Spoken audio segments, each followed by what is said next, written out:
Talk to us about the relationship of Saudi Arabia, particularly with China here. Really interesting reports coming out today that Sinopec, one of its trading units, is saying, hey, look, those price rises, they are too high.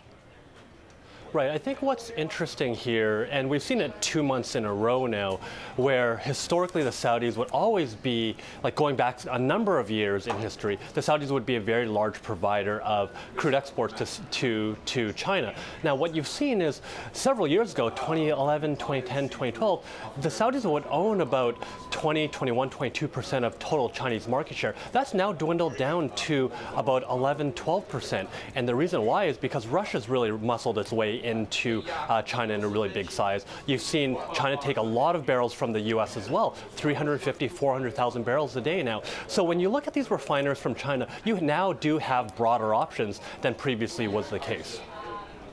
What does this mean for U.S. producers, Michael? Sorry, Bonnie, can you repeat that? What does this mean for U.S. producers, in particular shale producers? I mean, this has got to be an opportunity if they can indeed get the oil that they're producing out, in particular of the Permian pipeline bottlenecks. Absolutely. Look, when you look at what the U.S. has been able to do over the past 2 years, the U.S., in terms of crude exports, has really gone from zero to hero. I mean, we used to export 2 years ago 0 barrels to China. Now we're exporting, like I mentioned, close to 400,000 barrels a day to China.